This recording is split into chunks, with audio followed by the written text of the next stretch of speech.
Well, I just got done tearing down my discs. Talked about in the other video I had. This bearing was going out, or went out. And I had no choice but to go get a new bearing because I cannot take it off from this side. I had to take everything all that one way. This is the very end bearing. So, had to take it all apart. So I went and got the third bearing, so I'm going to put all new bearings in it. I really probably should put new discs on it. Which one is it here? This one here, you can see it's getting cracks in it. But it ain't going to happen this year. I'm just going to get them running so they can run. But I'm going to disc up, they'll cut deep enough. Probably measure them, these are probably down to like 21 or 22 inches in diameter, and I think they're supposed to be like 24, so I mean they're getting wore out. But I was talking in that other video, I was going to show you basically a Rubik's Cube or a Jenga puzzle on this disc. Now get this. The discs have a square hole. The bearings have 6 sides. Shows up a little bit better or not. 6-sided. And the shaft is 8-sided. If you look, you can see it's got the wide one, a narrow one, and a wide one. So this was a 6-sided shaft that they cut 2 of the opposite points off. So this shaft is 8-sided, the bearing is 6-sided, and the discs are square. So it's a little bit of a puzzle to put it all together. But the way it works out, with them cut off, 6-sided bearing matches up with the sides to fit on there.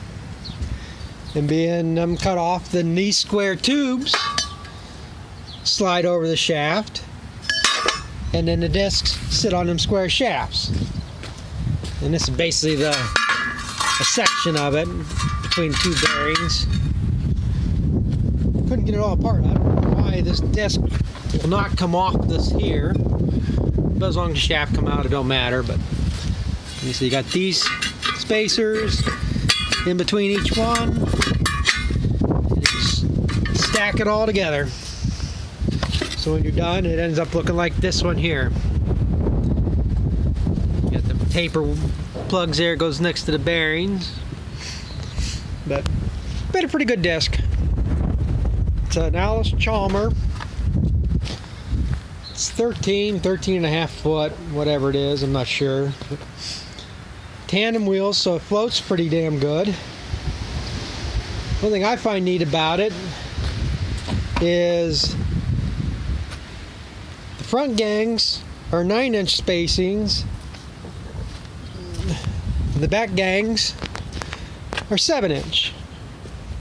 So 1, 2, 3, 4, 5, 6, 7, 8, 9, 10, 11 discs on the back. 2, 3, 4, 5, 6, 7, 8, 10 discs on the front. So it works pretty good. And then it's got the center shank in there. Looks like I got to replace that again. I think I just replaced that last year before, but that's all wore down. That's just a standard 4-inch, 6-inch shovel, whatever it is. You can get them anywhere. But yeah, like I said, I always found that kind of weird that you have 4, 6, and 8-sided shafts on these gangs. We bought these discs back in '91. So the only disadvantage, they're all manual adjustment. You got to pull this pin to whatever hole you want, and you can slide these back and forth, and another pin to lock it in place. But the only real drawback of these discs is they are not all that heavy. I mean, if you really want to cut into something, if it's hard ground, it doesn't cut the best, but plowed ground, a little bit soft, like what I'm getting ready to do is go disc in some ruts and just break the crust of the ground so it dries out. But yeah, get down, you get off my truck. Bad enough that 16-year-old girl scratched my truck. You scratch it and I'll skin you. Of course, it don't matter, that whole side of the truck's got to get repainted, but don't want him starting that. But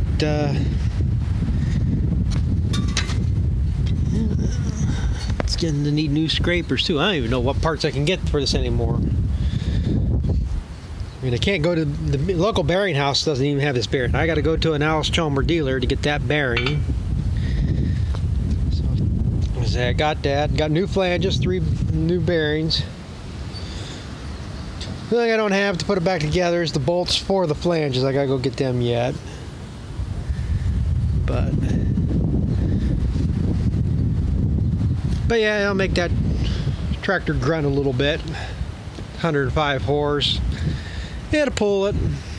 So I pulled it with for years. And get my hoses fixed up different again, but yeah, again, everybody, like I say, it's getting ready to rain again, and got rain over the lake here right now. Instead of doing this, I should be getting my feed mixed before it rains, but like I said, I'll just make a quick video showing that, and I get this gang back together, and this will be ready to go. I greased up the other ones the other day. Oh, and I'll give another tip here. This gang I didn't do it right on. Grease fitting, I got on the top here. Put them on the back side. I didn't do it on this gang, and these two ain't bad. But this outer one, the way the dirt gets into there, it'll wear off the end of the grease fitting. I gotta keep changing that grease fitting in there. But these other gangs, like this one here, that one I put on top too. Well, that one I got on the back side. Huh. Well, that one doesn't seem to affect it because it's got more space here, I guess. But if you put the grease fittings on the back side, not that much dirt rubs it because it's actually throwing over top of it. So, but yeah, like I say, this gang about every other year I got to put new grease fitting in that one because it rounds it off enough the grease gun won't seal on it. Now that one there I put on the back side. Yeah, this gang I did right. So, but yeah, they say you got 6-sided bearing going on an 8-sided shaft.